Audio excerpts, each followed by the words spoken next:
Good afternoon. Thanks for being here today. Today I'm pleased to announce the arrests of 4 individuals who committed a series of armed robberies in April of 2024.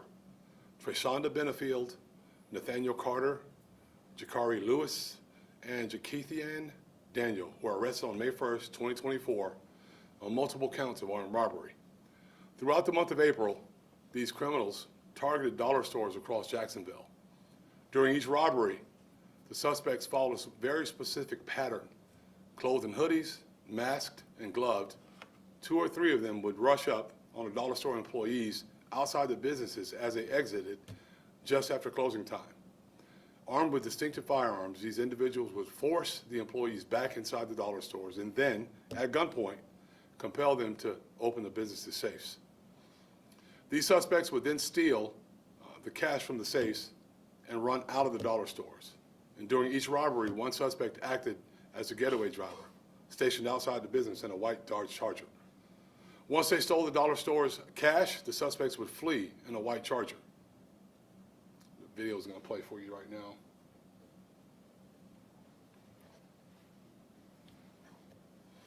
The first of these robberies occurred at a dollar store located in the 5000 block of Fort Caroline Road on April 9th, 2024. As you can see from this video footage, 2 suspects held an employee at gunpoint while forcing the business employer to open the safe, or employee to open the safe. The robbers stole over $2,300 from the company safe and then fled the scene in that white Dodge Charger described earlier, driven by the getaway driver who was waiting outside the business. The second of these robberies occurred at a dollar store located in the 12,000 block of Yellow Bluff Road on April 14th, 2024.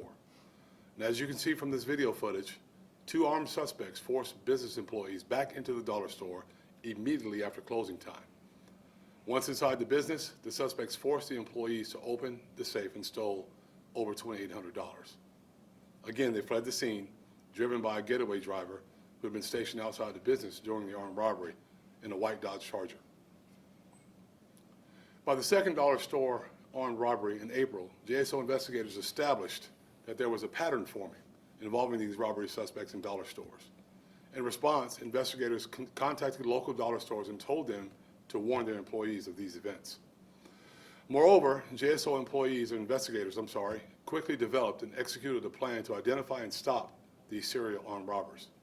Using technology and great police work, detectives quickly identified the suspect vehicle and potential suspects. Unfortunately, before JSO detectives could apprehend them, these suspects committed another dollar store armed robbery at a business located in the 13,000 block of North Main Street on April 21st, 2024.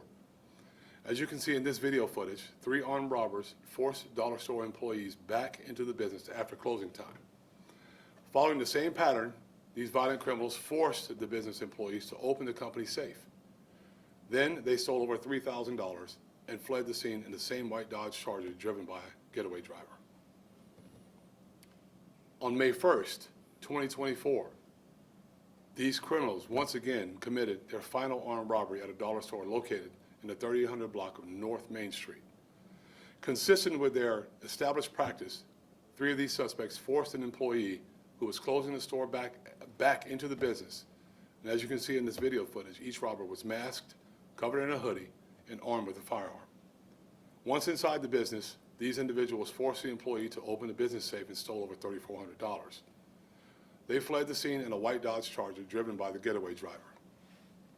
But this time they didn't get far. Quickly, and acting on active intelligence, JSO SWAT officers located and stopped the suspect vehicle. A SWAT team member deployed a distraction device. After the distraction device detonated, an officer fired a single round which struck the suspect vehicle. No one was hurt by that fired round. That single shot fired is currently under administrative review. All 4 suspects were arrested. Police seized 2 9mm handguns and 1 9mm AR-style pistol from the Charger. All 4 suspects now face serious criminal penalties due to their arrests on multiple counts of armed robbery, a first-degree felony.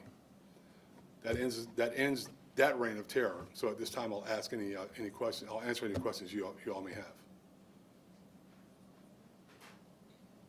Sheriff, I remember when this was initially reported and Chief Parker did the presser at night. I remember when the shots were fired, Chief Parker said that one of the suspects pointed the gun at the officer. Is that still the case in this situation? So that's why it's all under administrative review right now to determine what happened. So I can't really discuss the administrative review part, but we're looking into all that stuff. Were any employees or anyone else physically hurt? No one's physically hurt, but of course, they're terrorized. Unfortunately for them, the suspects could have lost their lives, and it would have been right for the police officers to be able to use force in that case. But because of the location of the victims at the time, we had to wait until it was completed to make sure no innocent bystanders were harmed. Sheriff, what should an employee do in this case if they're one of those employees walking out of the dollar store? Well, first of all, you want them to be paying attention to their surroundings, but it's not their fault, right? When they're approached by a bad guy, by criminals like this, comply. The best thing to do is comply. We don't want, it escalating to where they lose their life. There's no amount of property worth your life. So let's comply and allow us to do the work on the back end to catch the individuals that are responsible. Sheriff, can you talk a little bit about the technology that was used both in figuring out where they were and then finally apprehending them? Some things I like to keep close to the vest for us, so I'm going to keep that with us because I don't want people knowing, especially criminals in our community, knowing what we utilize to catch people. And that's all very important for our operation. Would like to answer, but I just really like to keep that close to the vest.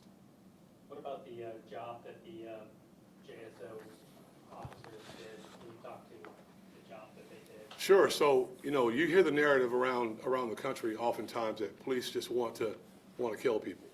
That's not the case. They could have easily used deadly force, but they took those suspects into custody. They took them into custody safely. No one was injured, which is good because in a case like that, there is still a fleeing felon law, but it's just not what it used to be. Meaning an armed robbery had taken place. They had done three others prior to that one, so it was safe to think or assume that they were going to commit another. But they did everything that they did to make sure that those people were captured, taken into custody safely. Now they have to face the justice system. I think it was a remarkable job by the men and women of the agency, and it's stuff that we do pretty often around here, if I may say so myself. Is this related to or considered gang activity at all?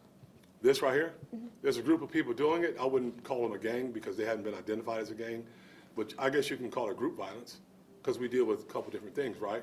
Group violence and there's gang violence. This is a group of people that had done a total of 4 together, so we'll call it group violence. So they won't be doing that anymore, not in our city. Thanks, Sheriff. Thank you all.